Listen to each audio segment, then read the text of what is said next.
Ethan, why are you looking at me like that? My voice trembled, though I already knew the answer. His eyes were sharp, colder than ice, as if every year I spent loving him meant nothing. Don't act innocent, he snapped. I know what you've been doing behind my back. I blinked, stunned. What are you talking about? I've never lies. His hand slammed against the table, making the glasses rattle. Do you think I wouldn't find out? You've been sneaking around, betraying me. Betraying you? My throat closed. Ethan, I gave up everything for you, my career, my friends, even my parents' trust. How could you even? Enough? He cut me off like my words were filth. You disgust me. A soft laugh slipped from the corner of the room. I turned my head slowly, and there she was, Clara. Her red lips curved with triumph, her arm draped over the chair like she already owned everything I had lost. Clara, I whispered, the taste of iron filling my mouth. You? She tilted her head, all false sweetness. Oh, don't look so hurt. You knew, deep down, didn't you? He never really belonged to you. My knees weakened, but I forced myself to stand tall. Ethan, tell me she's lying, please. His silence was sharper than any knife. Then finally, his voice, merciless, she's the only woman I trust. You were just convenient. I felt the ground vanish beneath me. Convenient? The word broke apart on my lips. After everything, after all the nights I stayed awake building your company reports, covering your mistakes, fighting for you and no one else would? You think too highly of yourself, he said flatly. You were nothing more than a tool, and now you're useless. Clara leaned forward, smiling. You should leave quietly, darling. Don't embarrass yourself further.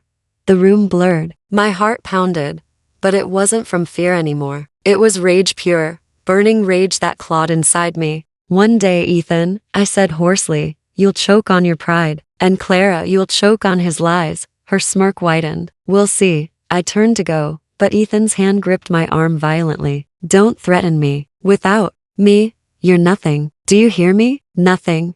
Pain shot through my wrist. I yanked away. If being with you means being nothing, then I'd rather die. For a second, something flickered in his eyes, fear. Maybe, but he shoved it down. Get out. The last thing I saw as I stumbled from the room was Clara's victorious smile. My chest tightened, breath ragged. I didn't know if it was the stress, the betrayal, or simply fate, but my vision went black. The world tilted, heavy and sharp, and I collapsed into nothingness. Blood, betrayal, regret. That was how my story ended, or so I thought. When I opened my eyes again, everything was wrong. The air smelled fresher, the walls brighter, my body lighter. I rushed to the mirror and froze. The reflection staring back at me wasn't the broken woman from that night. It was me, young, untouched by ruin. A year before my death, my heart raced with disbelief, then hardened with a vow. This time, I whispered, I won't be his victim. This time, I'll destroy him. I gripped the sink, staring at the mirror.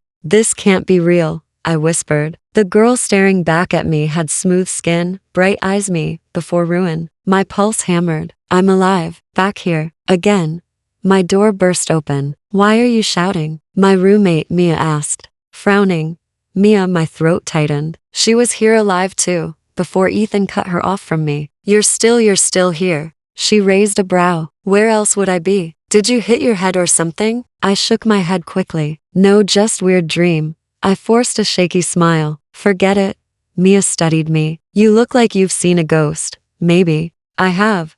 I touched the mirror again, whispering so low only I could hear, and her name was me. At work later, I stepped into the office I used to slave away in. Everything looked too bright, too clean, untouched by the chaos to come. My stomach knotted when I saw Ethan laughing across the room with Clara, his so-called colleague. Clara's eyes slid to me, fake sweetness dripping from her smile. Oh, you're here. Coffee duty again? I clenched my fists but forced a calm tone. Not today. I have reports to finish. Ethan turned, surprise flickering in his gaze. Since when do you talk back? Since today, I said flatly. Clara laughed too loud. Wow, she grew a spine overnight. My lips curved. Maybe I did. Back at my desk, Mia leaned close. What was that? You usually just say yes and run. I'm done being walked over, I muttered. Her eyes widened. Finally. But what brought this on? I hesitated, then whispered. Let's just say I realized giving up everything for someone else doesn't end well. Mia stared at me. Sounds like someone broke your heart already. Not yet. I said bitterly, but I know exactly how it ends if I don't change. That night, I sat by my small desk lamp, scribbling notes. Step 1, protect myself. Step 2, gather allies. Step 3, my pen dug into the paper. Take everything he thinks I can't. Mia peeked into my room. You're still awake? Planning world domination? Something like that, I said with a tight smile. She grinned. At least you finally look alive. I like this version of you. I exhaled. So do I. The mirror across the room caught my eye again. I walked over slowly, staring into the younger me. You were too soft to blind, I whispered. But not this time. Not again. I pressed my palm against the glass. Ethan, you think I'm weak. You think I'll always be your shadow. But this time, I'll make you watch everything you love slip through your fingers. For a moment, I saw not just my reflection, but the shadow of the woman I had become, the broken one. She smiled at me faintly, like she approved. I whispered, to both versions of myself, never again. Why isn't this done yet? Ethan barked, slamming a file on my desk. His voice carried across the office, sharp enough to make others glance up. I met his glare calmly, because it needed corrections. If I'd submitted it as it was, the client would have rejected it. His eyes narrowed. You're questioning me? Yes, I said evenly, because I value results more than appearances. A stunned silence followed. Clara, perched by his side like always, gasped dramatically. Wow, did you just talk back? That's new. I looked at her, keeping my tone cool. It's called doing my job properly. Ethan leaned closer, whispering low enough only I could hear. Careful, you're replaceable. I whispered back, steady as steel. So are you. His expression flickered, just for a second. Later, Clara cornered me by the break room, her fake smile plastered on. You've changed, haven't you? New perfume? New attitude? Maybe I just stopped letting people walk over me. I reached for the coffee pot, ignoring her glare. She leaned closer. Don't forget who your real friends are, darling. I tilted my head. You mean you? Her smile twitched. Of course. Funny, I said softly, because I can't remember the last time you acted like one. Her eyes flashed, but before she could reply, I pressed the record button on my phone in my pocket, keeping my face neutral. Anyway, Clara, we should catch up sometime. Maybe over drinks? She blinked, suspicious. Since when do you want to catch up? Since I realized I don't know people as well as I thought. My smile didn't reach my eyes. That afternoon, Mr. Grant, my boss, called me into his office. I've noticed your reports lately. They're sharper, more detailed. What changed? I started taking my work seriously, I said, meeting his eyes. He studied me. Before, you were quiet, too willing to fade into the background. Now you're different. Maybe I realize fading doesn't get results, I replied, his lips curved slightly. Keep this up, and you'll move far. I like ambition. When I stepped out, Ethan was waiting. His eyes burned with suspicion. What did Grant want? He appreciated my work. I walked past him. Ethan grabbed my arm. Don't get any ideas. You're not climbing higher than me. I turned, voice sharp. Maybe I don't need to climb higher. Maybe I just need to outlast you. He froze, grip tightening, then slowly released me. Clara watched from a distance. Her eyes narrowed like a hawk circling prey. That night, I sat at my desk, listening to the recording of Clara's veiled threats, her false concern dripping through the speakers. I pressed save, my lips curving. This is only the beginning, I whispered to myself. If my rebirth is a weapon, then every word they speak is a blade I'll turn back on them. For the first time in years, I felt something stir inside me, not fear, not despair, power. I slid open Ethan's locked drawer with the spare key he didn't know I still had. My hands shook, but not from fear, anticipation. Stacks of contracts, receipts, shady transfers, proof. I whispered to myself, you really thought no one would ever look, didn't you? My phone buzzed. Lucas's name lit the screen. For a second, my heart squeezed. I hadn't spoken to him properly in years. I answered, hey. Silence. Then his voice, calm, familiar. You actually called. I thought you erased me from your life. I was stupid, I admitted. But I need your help now. He laughed softly. You? Asking for help? Must be serious. It is. I hesitated, then lowered my voice. Ethan isn't who he pretends to be. I have evidence. I don't know who to trust. Trust me, Lucas said firmly. Always me. We met at a quiet cafe that Night. Lucas looked the same, yet older, broad shoulders, steady eyes. He leaned forward. So tell me everything.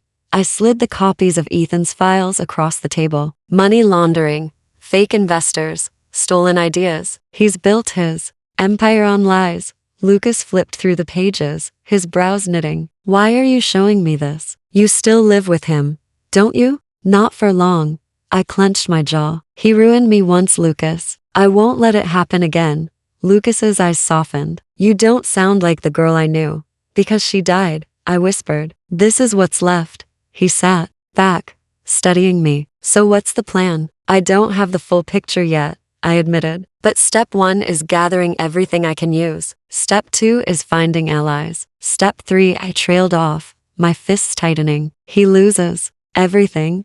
Lucas smirked faintly. You sound dangerous. Maybe I finally am. His voice dropped. And if you get hurt? I met his gaze. I've already been hurt. What's left is survival. As we left, he walked me to my car. You know, he said quietly, I always hated him for taking you away, for making you think you owed him everything. I froze, my chest tight. Lucas, he shook his head. Don't worry. I'm not asking for anything. I just want you safe. Safe. The word felt foreign, almost cruel. I forced a smile. Then help me make sure Ethan can never touch me again. He nodded. You have me, always. That night, back in my room, I spread the documents across my desk. Contracts, bank, slips, hidden emails. Each paper was another seed planted in the soil of his downfall. I whispered to myself, this isn't about love. Not anymore. My reflection in the window stared back at me, eyes cold and steady, but when I remembered, the way Lucas had looked at me, warm and unshaken, a flicker of something softer stirred inside me. I pressed it down quickly. Justice first. Survival first. Everything else could wait. Why is this report late again? Ethan's voice cut through the office like a whip. Heads turned. He slammed the folder on my desk. You can't even handle the simplest task. I looked up slowly, letting silence stretch before I answered. Then I smiled. Actually, it's not late. I finished it yesterday. You didn't check your inbox. Whispers rippled across the room. Ethan's jaw tightened. Are you saying I'm careless? I'm saying, I replied calmly, that yelling at me won't fix your mistakes. Gasps followed. Clara appeared instantly, curling her arm around his. Darling, don't let her talk to you like that. She's undermining you. Ethan's glare deepened. Exactly. You think I won't replace you? I leaned back in my chair, still smiling. Go ahead, but I'm the one covering your errors. Without me, you'd collapse. For the first time, his voice faltered. Watch yourself. Later, Clara cornered him near the elevators. I stood close enough to overhear. She's dangerous, Clara whispered. I told you she'd betray you one day. She wouldn't dare, Ethan muttered. She already has. Look at the way she speaks. She's not afraid of you anymore. Clara's tone dripped venom. End this before she ruins you. I pressed the record button on my phone, hiding a smirk. That evening, Mr. Grant called me into his office. He gestured at the chair. Sit. I've been reviewing your latest proposals. They're impressive. Thank you, I said carefully. He studied me with sharp eyes. You're wasted in your current role. I want you assisting me directly on the new project. My chest tightened. Are you sure? Ethan won't like that. Grant's lips curved faintly. I don't answer to Ethan. I answer to results. And you deliver. A thrill rushed through me. Then I won't let you down. After work, I met Lucas at a quiet diner. He leaned across the table. So, how bad was it today? I laughed softly. He shouted. I smiled. He hated it. Lucas grinned. Good. Nothing scares a bully more than losing control. I think Clara's making it worse, I admitted. She whispers in his ear every chance she gets. Poison. Constant poison. Then let her, Lucas said firmly. The more desperate they get, the more mistakes they'll make. That's when you strike. I nodded. Grant is already backing me. If I keep gathering leverage, I'll have enough to tear Ethan apart. Lucas's gaze softened. You've changed. The girl who used to cry over him, she's gone. She had to die, I whispered. This me? She's the only one who can win. Back home, I laid Clara's recorded words beside Ethan's files. Each piece was another weapon, another nail in his coffin. I whispered to the empty room. You wanted me weak, Ethan, but the woman you created is the one you should fear most. And for the first time, I knew he already did. Ethan blocked the doorway, his hand gripping the frame as if he could cage me with sheer will. You're not leaving. You wouldn't last a day without me. I stared at him, suitcase in hand. Funny, I lasted years with you, and that nearly killed me. I think I'll be fine. His voice rose. You're nothing without me. I laughed, sharp and steady. Then why are you trembling? If I'm nothing, losing me shouldn't matter. For a moment, his mask cracked. You'll come crawling back. No, I said, stepping past him. I'll never crawl again. The night air was cold as I walked away, my heels striking the pavement like a drumbeat of freedom. Behind me, Ethan shouted my name, but the sound grew fainter with each step. I whispered to myself, this is the last time I ever answer to him. Rain began to fall, soaking through my blouse, but I didn't stop. My chest felt lighter than it had in years. Are you out of your mind? Lucas's voice cut through the storm when he spotted me outside the cafe. He ran toward me, umbrella in hand. Why are you walking alone in this weather? I laughed, though my cheeks were wet with more than rain. Because I finally walked away. He looked at me carefully. From Ethan? I nodded. From his house, from his control, from every chain he ever wrapped around me. Lucas lowered the umbrella, letting the rain hit both of us. And how does it feel? Terrifying, I admitted, my voice cracking, but also freeing, like I can finally breathe. He stepped closer. You don't have to pretend with me. If you need to cry, cry. The dam inside me broke. Tears poured as hard as the rain, but they weren't born of weakness, they were release. Lucas wrapped his arms around me. You're safe now. He can't touch you anymore.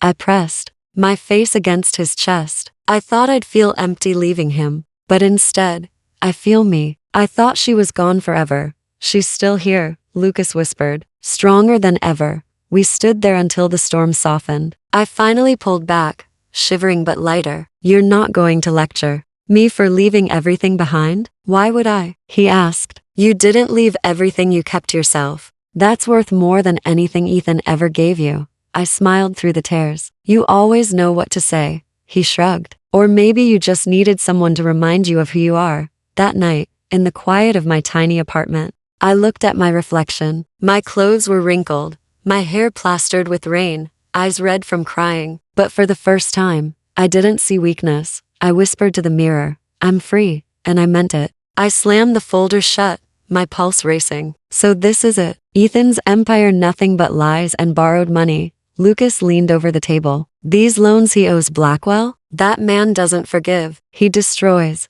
That's exactly why Ethan fears him, I said, holding the papers tighter. And why I need him. Lucas frowned. You're seriously thinking of approaching Adrian Blackwell? Do you have any idea what you're getting into? I'm not afraid, I replied, though my hands trembled. If Ethan built everything on fraud, I'll take it apart piece by piece. And Blackwell, he'll help me do it. 2 days later, I stood outside Adrian Blackwell's glass tower. My reflection looked back at me chin high, eyes steady. Though my heart pounded, the receptionist raised a brow. Do you have an appointment? Tell him, I said evenly. I'd bring Ethan's downfall in my hands. Minutes later, I was led into a sleek office where Adrian sat behind a black marble desk, his gaze sharp and assessing. So, he said, voice low and deliberate, the infamous wife, or should I say ex-wife? I stepped closer. Call me whatever you want. What matters is what I'm offering. He smirked. People usually beg me for mercy. You walk in here with a suitcase of arrogance. Interesting. I placed the folder on his desk. Not arrogance, evidence. Ethan's debts, his fraud, his fake contracts, all of it. Adrian flipped through the pages slowly. You've done your homework. I've lived my homework, I snapped. While Ethan treated me like I was nothing, I was watching, listening. Now I know everything. He's terrified. You'll discover. His eyes flicked up, dark and unreadable. And why should I trust you? Because no one else hates him as much as I do, I said. And because I don't want his empire. You can have it. Adrian leaned back in his chair. You're offering me his company. Just like that? What do you want in return? I forced my voice steady. Freedom and justice. I want Ethan ruined, humiliated. I want him to feel the way he made me feel, small, powerless, broken. Adrian's lips curved, not into a smile but something sharper. Revenge then. That I understand.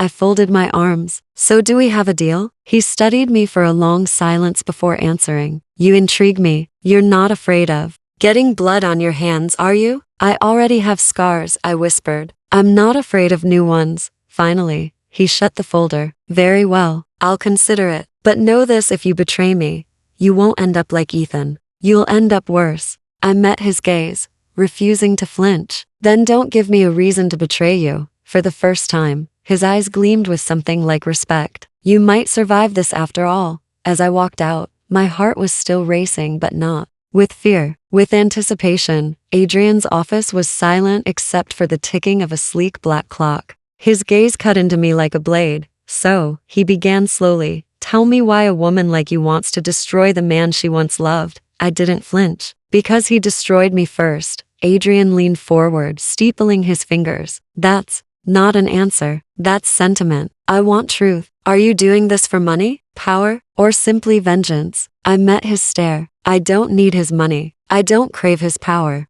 But yes, I want vengeance. He thought I was weak. He thought he could crush me and walk away. I won't let that be my story. For the first time, Adrian's lips curved. Interesting. Most people come here begging. You come here burning. I came here with evidence. I reminded him, sliding the folder closer. And a plan. He flipped through the papers again, pausing on a forged contract. You realize, he said, aligning with me means aligning with fire. Once you strike, there's no return. I know, I whispered. But I've already burned once. I survived. Now I'm choosing the flames. Adrian chuckled darkly. Ethan underestimated you. That was his first mistake. His second was letting you walk into my office. I clenched my fists. Do we have a deal? Not so fast. He leaned back, eyes narrowing. What do you really gain if I take Ethan's company? You said freedom. But that sounds too simple for a woman who's just bared her claws. I hesitated, then forced the words out. I want to watch him fall, publicly. I want his pride shattered, his empire ripped apart in front of everyone he lied to. That's my freedom. Adrian studied me in silence, then let out a low laugh. Revenge dressed as justice. I like it. I raised my chin. You don't have to like it. You just have to agree. He tapped the folder against the desk. Here's what I propose. You keep feeding me documents, contracts, emails, everything Ethan thinks is buried. In return, I'll strip him of his company and hand him to his enemies. He'll be finished. And I walk away? I asked. If you play smart, Adrian said, voice sharp. Yes, but betray me, and you won't walk away at all. I swallowed, meeting his gaze steadily. Then I won't betray you. He smirked. I don't trust easily. But something tells me you're dangerous enough to be useful. Consider us partners. When I finally left his office, the city lights blurred in. My vision, my chest heaved, caught between dread and exhilaration. Lucas's words echoed in my head. You're playing with fire. He was right. But as I stepped into the night, my lips curved into a smile. For the first time, I wasn't afraid of burning. Ethan stormed into the office, his voice cutting through the silence. What did you do? I didn't look up from the file I was holding. Good morning to you too. Don't play games with me, he shouted. Investors are pulling out one by one. The staff is whispering, doubting me. This isn't coincidence. I calmly closed the file. Maybe they've finally seen you for what you are. His fist slammed against the desk. No, this reeks of sabotage, and I know exactly who's behind it. Do you? I asked softly, standing to face him. His eyes burned. You're the reason my empire is crumbling. Admit it. I tilted my head, holding his gaze. Prove it. The words hit harder than a scream. His jaw clenched, his chest heaving as if he might strike me. For a second, I almost believed he would, but then his hand dropped, trembling. You think you're clever, he spat. You think you can humiliate me? I stepped closer, lowering my voice. I don't have to humiliate you, Ethan. You're doing that all by yourself. Behind him, Claire appeared, her face pale. Ethan, the Bentley's being repossessed. They said payments haven't cleared in months. He whipped around. Shut up, Clara. Not now. Her voice wavered. Not now? You promised me we were untouchable. You promised I'd never lose this life. Stop whining. Ethan barked. Do you think I don't have enough to deal with? I almost pitied her, almost. Looks like your kingdom is shrinking, Clara, I said quietly. Her glare flicked to me, but it was fear that clouded her eyes. Ethan turned back, his rage boiling. You'll regret this. Whatever game you're playing, it won't last. I'll rebuild. I let a smile touch my lips. Maybe. But tell me, Ethan, how many people are still willing to stand beside you? Investors? Employees? Even Clara? He spun toward her. You're with me, aren't you? Clara hesitated. That pause was louder than words. You see? I whispered. The cracks aren't mine. They're yours. Ethan's face twisted. He leaned in so close I felt his breath. If you weren't a woman, he stopped, swallowing his words. His fists tightened, then slowly unclenched. I stared back without blinking. But I am. And that terrifies you more than anything. He staggered back, shaking his head. You'll destroy everything. No, Ethan, I said, my voice low and steady. You already have. For a moment, the mighty man who once dictated my every move looked small, cornered by his own failures. He opened his mouth to roar again, but no sound came. When he finally left, slamming the door so hard the glass rattled, Clara stayed behind, wringing her hands. Is it true? She whispered. Are we finished? I met her eyes. Ask him, because deep down, she already knew the answer. I heard the knock long after midnight, slow, hesitant. I opened the door, and there he was, Ethan. His shoulders slumped, his eyes hollow. Please, he whispered, let me in. I stepped aside, not out of kindness, but curiosity. He walked in like a man already defeated. You look terrible, I said, keeping my tone flat. I know, he muttered. I can't do this without you.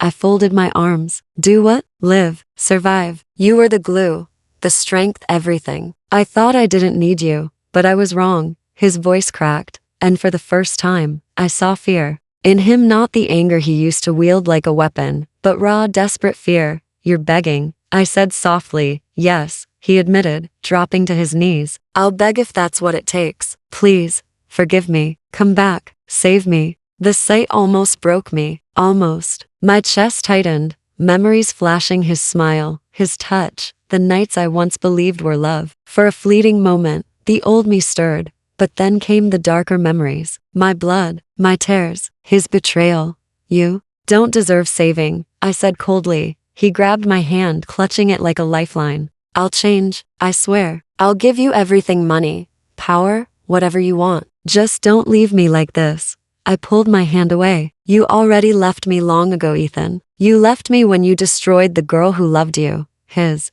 eyes glistened. I was a fool. Don't make me pay forever. I leaned closer, my voice sharp. You think this is punishment? No, this is freedom. Mine. His body shook, his pride shattered. Don't do this. I'll die without you.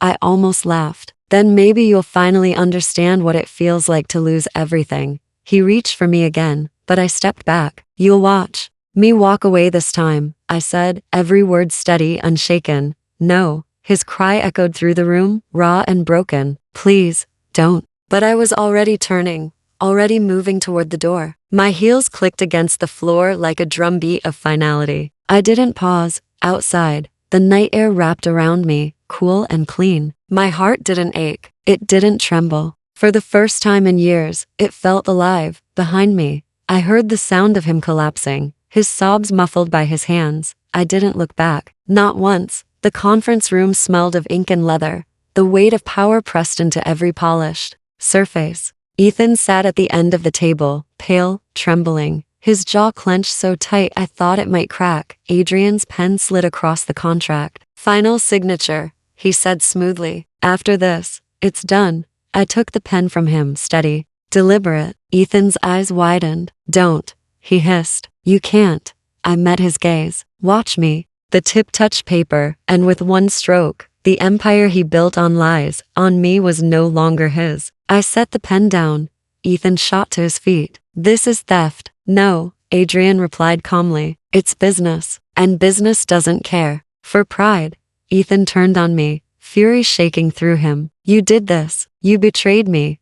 I tilted my head, my voice sharp. I returned the favor. His face contorted. You'll regret this. I leaned forward. I regretted loving you. That was enough for a lifetime. Silence fell, heavy as stone. Ethan's breathing turned ragged, his shoulders hunched as though the weight of his downfall finally broke him. Adrian stood, sliding the contract into his briefcase. Congratulations, he said, turning to me. A woman who strikes clean. without hesitation, is rare. You're worth respecting. I smirked faintly. Respect is earned, not given. And you've earned it, Adrian said, inclining his head slightly before leaving the room with his entourage. Ethan staggered closer, desperation cutting through the rage. Please, he whispered, almost choking on the word. Don't leave me with nothing. I stared at him, remembering the night he left me with nothing, no love, no dignity, not even my life. The symmetry was cruel but fair. You'll survive, I said coldly. You always do until now. His lips trembled. I built everything for us. I cut in sharply. You built it for yourself. And when I stopped being useful, you broke me. Now it's your turn. His eyes burned with a hollow fire, but I saw at the crack, the collapse. He knew he was finished. I picked up my bag, my movements unhurried, deliberate. This isn't revenge, Ethan, I said softly, leaning close enough that only he could hear. This is release. His breath hitched, as if my words pierced deeper than any blade. I straightened, walked to the door, and paused only once. He looked small, shrunken, the man who once thought himself a god now reduced to a shadow. I'm free, I whispered, and then I walked out, the sound of the door closing behind me louder than his silence. The city air tasted different that night, sharp, alive, almost sweet. I stood still for a moment, breathing it in as if I'd never breathed before. My hands shook, not from fear but from release. Lucas stopped beside me. You look lighter. I laughed softly. Do I? Like someone just set fire to her chains, he said, his eyes catching the streetlight. I turned to him, my voice calm. The girl I used to be would have begged to hold on. She doesn't exist anymore. Good, he murmured. She deserved better than him. My chest tightened. She deserved better than herself. I kept choosing pain, over and over. Tonight I finally stopped. Lucas studied me. So what now? I glanced up at the sky. The stars faint against the city glow. Now, I live, not for him, not for revenge, for me. He nodded slowly. And love? I hesitated. Love is complicated. My heart doesn't ache anymore, but it doesn't crave either. Not yet. His lips curved into a faint smile. Then let it be simple. No labels, no pressure, just life, together, if you'll have it. I looked at him, really looked, at the steadiness in his gaze, the quiet promise there. You're offering me a beginning, a choice, he corrected gently, not salvation. You don't need saving. The words sank into me like truth I'd been waiting to hear. I whispered, for so long, I thought revenge would heal me. But it didn't. Not really. What did? He asked, letting go. I said softly, walking away without looking back. That's what saved me. Lucas's hand brushed mine, tentative, respectful. Then this is your first step as the woman you've become. I squeezed his fingers, grounding myself. No, this is my first step as the woman I always was. She just had to burn before she could rise. He chuckled under his breath. Phoenix metaphors suit you. They're not metaphors, I said with a half smile. They're reality. Silence stretched, but it wasn't empty. It felt whole, like the kind of quiet that fills rather than drains. I whispered to myself, I'm not reborn for Ethan. I'm not reborn for revenge. I'm reborn for me.